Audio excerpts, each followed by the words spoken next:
Somos Hawarisun, un podcast dedicado a la agroecología y soberanía alimentaria. Hola, estamos muy felices de volvernos a encontrar en un episodio más de nuestro podcast Hawarisun. Soy Alessandra Silva y en este quinto episodio de nuestra segunda temporada del podcast nos va a acompañar ¡tatarán! Y Yeliendo. Y el día de hoy estaremos hablando de los suelos y su relación con el cambio climático. Escuchamos mucho de cambio climático, pero pocas veces se relaciona este tema con el suelo. Por este motivo, en el capítulo de hoy vamos a intentar contestar a la pregunta ¿qué relación tiene el suelo con el cambio climático? Quizás lo más básico que podemos pensar es que el aumento de las temperaturas seca la humedad natural del suelo, especialmente si son suelos descubiertos, sin cobertura vegetal, sin plantas ni árboles. Esta situación aumenta la necesidad de irrigación en la agricultura y en un contexto de escasez de agua puede generar incluso la desertificación del suelo. Por todo eso, hoy veremos que el suelo también cumple un rol muy importante en la captura de carbono, lo cual nos ayudaría a adaptarnos a los efectos del cambio climático. Para entender este punto, vamos a empezar explicando brevemente qué es el cambio climático. Ale, adelante, por favor. Así es, y ya. Como sabemos que nuestro podcast es escuchado por un público diverso y que quizás no todos hayan escuchado acerca de este término, pues lo vamos a explicar de forma simple. Hay que tener en cuenta que el cambio climático surge en un contexto de crisis ambiental mundial a consecuencia del calentamiento global. Y este calentamiento global es causado por una acumulación de grandes cantidades de gases de efecto invernadero en la atmósfera. Y uno de esos gases es el dióxido de carbono. Entonces, el dióxido de carbono, o más conocido como CO2 en sus siglas, que posiblemente lo hayan podido ver en muchos lugares, documentos, flyers, etc., es el gas con el que convivimos en el día a día, porque cuando respiramos, inhalamos oxígeno y expulsamos CO2. Entonces, desde siempre ha estado presente y la naturaleza mantenía un equilibrio, pues los bosques y océanos ayudaban a capturar este CO2. Ale, pero cuéntanos, si había antes un equilibrio en nuestro planeta y la naturaleza era capaz de recuperarse sola, ¿qué sucedió? Bueno, hay que tener en cuenta que desde la revolución industrial será aproximadamente unos 300 años atrás que el ser humano cambió sus actividades y empezó a utilizar más combustibles fósiles como la quema de carbón, gas, petróleo, para generar energía, para fines de transporte. Se empezó a promover una agricultura industrializada y a gran escala, altamente dependiente de insumos que proviene de estos combustibles, y es así como se genera una emisión a la atmósfera de CO2 que la naturaleza ya no puede controlar, que es a la vez debido al denominado efecto invernadero, que, lo asemejo a cuando entras a un invernadero de hortalizas y sientes que dentro está mucho más caliente que la temperatura de afuera, porque lo que hace el efecto invernadero es incrementar la temperatura del planeta. Y eso está haciendo que se ponga en grave riesgo la temperatura del planeta, como les comentaba, pero también afecta a los glaciares, a los océanos y en sí a todos los ecosistemas en general. Asu. Entonces, el equilibrio que existió durante miles de años en el planeta, en 300 años, se ha ido terminando. Qué triste. Hoy la presión sobre la Tierra es cada vez más alta. De hecho, el uso de combustibles fósiles está en todas partes, en la gasolina de los carros, en los fertilizantes químicos, en el plástico y hasta en las fibras sintéticas de la ropa que usamos cada día. Exactamente, y es realmente triste saber que estamos emitiendo niveles de CO2, de dióxido de carbono, al planeta, el cual ya no se puede autorregular. Sin embargo, frente a esta situación, pues vamos a presentar a dos entrevistados que nos pueden hablar acerca de cómo enfrentar esta problemática. Tenemos ahora a Andrés Estrada Zúñiga, ingeniero zootecnista especializado en cambio climático en los Andes tropicales. Además, docente de la Universidad Nacional San Antonio Abad del Cusco y doctor en desarrollo sustentable, quien nos va a comentar acerca de la importancia de la gestión del territorio y la cobertura vegetal. Adelante, Andrés.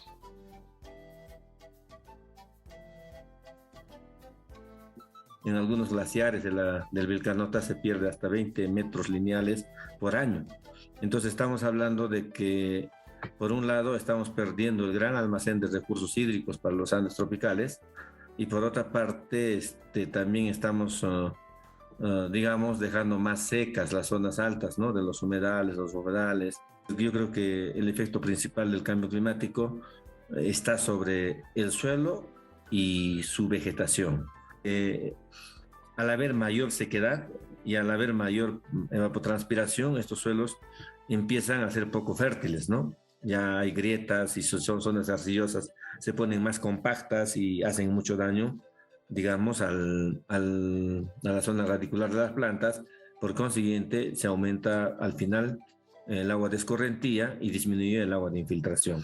Eso es grave, ¿no? Y estamos observando que eso es creciente en los Andes tropicales y también entre puna húmeda y puna seca. Lo tiene que ver, digamos, la gestión del suelo, la gestión del ecosistema de alta montaña, no solo tiene que ver en su posibilidad de vivir como ecosistema, sino más bien en la interrelación que existe de este ecosistema con las zonas agrícolas y también con las zonas urbanas, ¿no? Porque los ecosistemas de montaña son ecosistemas de alta producción de agua, ¿no? Y eso es la importancia, por ejemplo, de la función del suelo, ¿no? Infiltrar el recurso hídrico lo más que se pueda para abastecer tanto a las actividades agrícolas como pecuarias. Creo que el camino para hacer frente al cambio climático y mantener la productividad de los suelos es hacer acciones de adaptación y de protección del suelo. Dentro de ellos, por ejemplo, uno de los temas centrales es mantener la cobertura vegetal. En la medida en que mantenemos la cobertura vegetal en los Andes, probablemente vamos a mantener también la posibilidad del ciclo hidrológico, porque esa es una función estratégica de los pastizales, estructura y función hidrológica. Y con ello vamos a ver que entonces, si tenemos una buena salud del pastizal, desde el punto de vista ecológico, vamos a tener una buena disposición de suelos y una buena disposición de agua. Entonces ello significa mirar los territorios de manera vertical, ¿no es cierto? Y para esto muy bien funciona el enfoque territorial de cuencas, ¿no? Es decir, vamos a manejar el suelo desde los glaciares hasta el valle interandino o el fondo del valle, ¿no? Y vamos a manejar también los territorios pensando en que cada acción que haga en uno de los ecosistemas va a tener efecto inmediato sobre los otros. Yo creo que a nosotros nos toca adaptarnos, ¿no? Acciones de mitigación van a ser pocas porque no consumimos tanta energía, no somos grandes productores de CO2, producimos, pero no a los niveles de los países del primer mundo, ¿no? Entonces, más nos toca hacer y desarrollar acciones de adaptación, y principalmente pensando en cómo mantenemos la fertilidad del suelo y cómo mantenemos, digamos, y también, ¿no es cierto?, cómo consideramos al suelo como una unidad viva, como dicen los comuneros, que críe, ¿no? O sea, cómo criamos el suelo para que estos críen a nuestros hijos, ¿no? Como dicen los comuneros. Entonces, esto significa toda una propuesta, entonces, de hacer frente al cambio climático utilizando bien el mecanismo, ¿no es cierto?, de la gestión del territorio en cuenca. Entonces yo creo que eso es, ¿no? Y hay acciones muy, muy importantes. Yo creo que también este hecho de que conservamos el agua en la zona alta y manejamos el suelo en las partes intermedias, como es el caso de Piura y Corimarca, que es un caso bastante estudiado, vamos a ver también que eso tiene que ver directamente con la seguridad y soberanía alimentaria. El hecho de haber desarrollado mecanismos de adaptación a través de mecanismos de conservación de suelos y forestación, vemos ahora en Piura y Corimarca que se mantienen cultivos ancestrales, ¿no? Se han reincorporado los cultivos ancestrales y de hecho que eso directamente apoya la soberanía alimentaria, ¿no? Y por otra parte, el hecho de mejorar sus cultivares con potencial de mercado también hace de que se pueda contribuir a la seguridad alimentaria. Lo que resalta la entrevista con Andrés es el enfoque territorial para conservar los suelos en diferentes pisos altitudinales. Es importante entender la interrelación que existe entre los nevados, los pastizales de la Puna y los valles andinos para que tengamos agua que consumir cada día y así poder además sembrar los alimentos en las zonas rurales.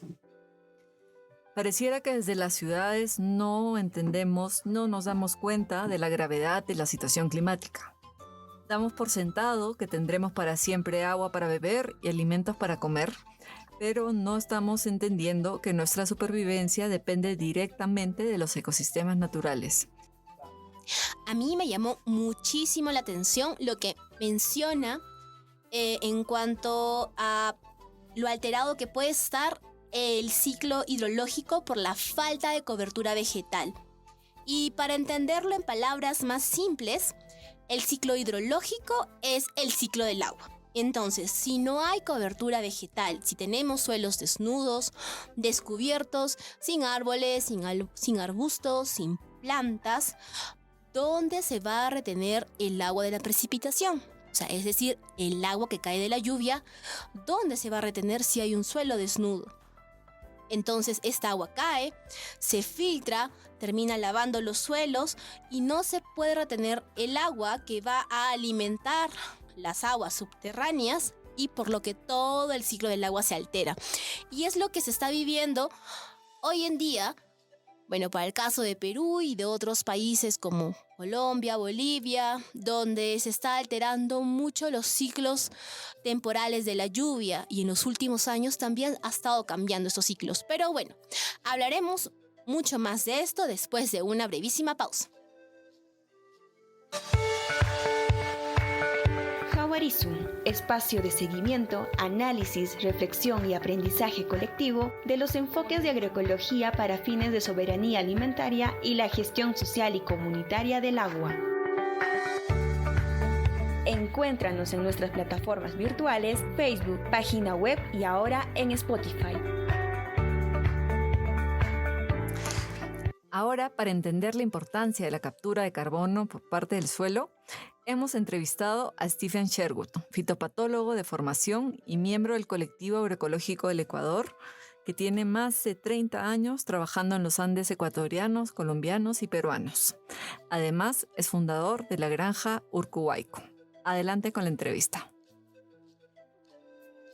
El suelo guarda más carbón que todas las plantas y toda la atmósfera combinado, ¿no? Entonces es un poco impresionante para mí que el suelo no está en la pantalla de radar cuando hablamos de mitigación de cambio climático. Muestra nuestra, no sé si es ignorancia o arrogancia, ¿no? Como humanos frente al suelo.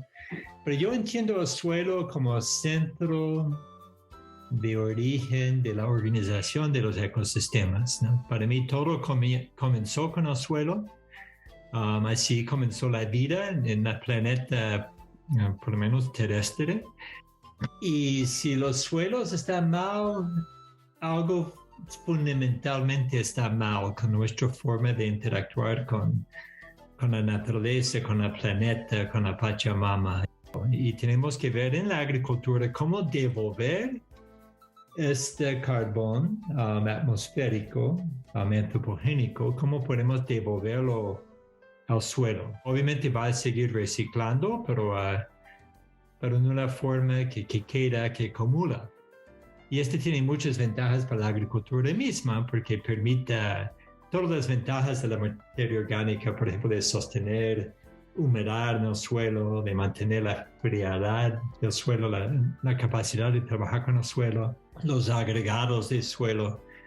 Sobre todo nos permite rescatar la posibilidad que sigan funcionando los ecosistemas. Nosotros tenemos una finca en Ecuador y dedicamos los primeros 15 años de la finca a fertilizar las plantas, porque nuestro objetivo y racionalidad era alimentar las plantas con compostajes de alta calidad. Y sí funcionaba. Nosotros producíamos bastante, pero era muy caro.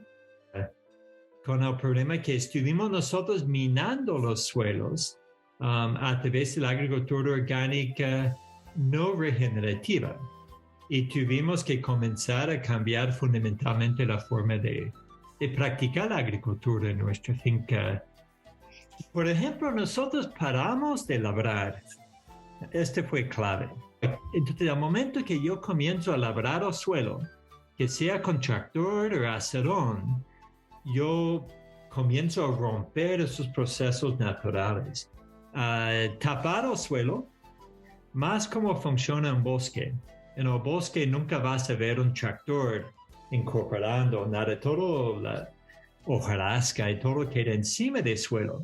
Tratamos de copiar esta lógica. Antes gastábamos mucha energía en fertilizar las plantas, pero cuando el suelo está funcionando se nota que tenemos que regar menos, que hay menos malezas, porque la fuente de malezas venía de nuestro propio abono y también nuestra forma de mover el suelo no permitió la estabilidad que necesitaba el suelo para controlar las malezas y aumentaron la productividad de la finca.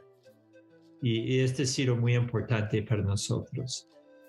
Y lo interesante también, como tenemos mucha escasez de agua en nuestra finca, es que estamos regando mucho menos y las plantas sobreviven las sequías. Entonces, hemos visto que lo importante es tapar el suelo, moverlo lo menos posible. Y lo otro que hemos aprendido, lo más importante es tener raíces vivas en el suelo, como hacen los compañeros en la permacultura o la agroforestería. Estamos tratando de copiar estas ideas e incorporarlo en nuestra agroecología para hacer una agroecología que sea verdaderamente regenerativa, que permite que el suelo cada año funcione mejor. Las reflexiones de Stephen han sido muy acertadas. A mí me parece importante resaltar cómo se le ha dado tan poca importancia al suelo en las diferentes medidas de adaptación y mitigación al cambio climático que se vienen promoviendo.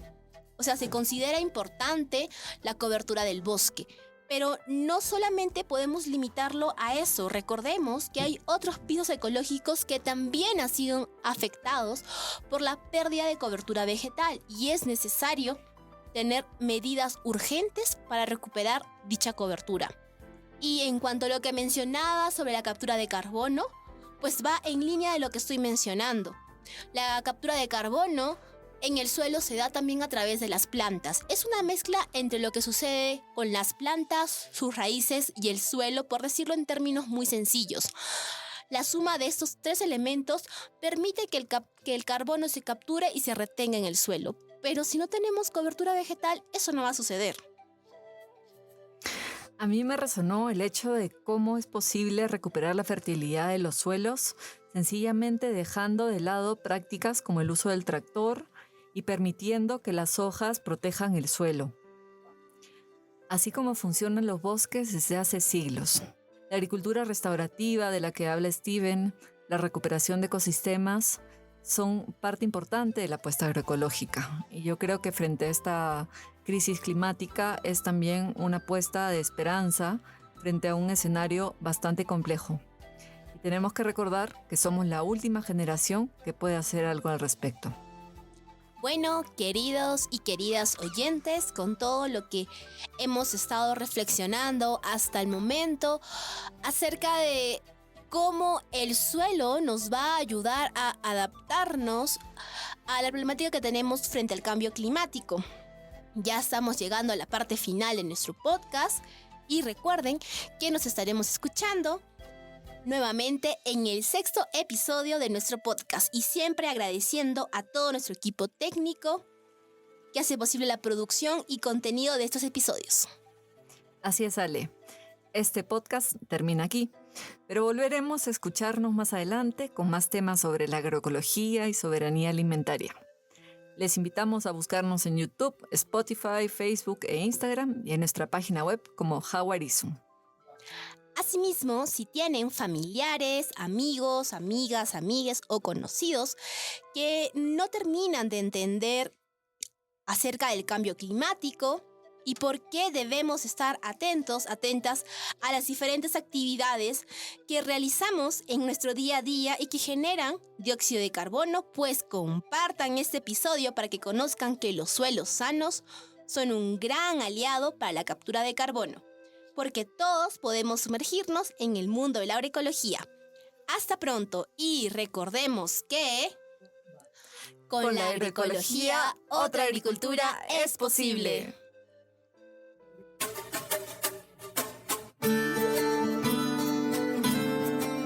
Guión y producción, Observatorio de Agua, Agroecología y Soberanía Alimentaria, Hawarisun, en colaboración con Alsacuy Agroecología, Brotherlig Delen, Centro Bartolomé de las Casas, CEPES, Centro Peruano de Estudios Sociales, Colectivo Agroecológico del Ecuador, Fundación Agrecol Andes, Maela, Movimiento Agroecológico de América Latina y el Caribe, SOCLA, Sociedad Científica Latinoamericana de Agroecología, TAXA, Transición hacia una agroecología campesina para la soberanía alimentaria. ITMA, Instituto de Desarrollo y Medio Ambiente. CCFD Francia y Grupo de Investigación STAND de la Universidad de Granada.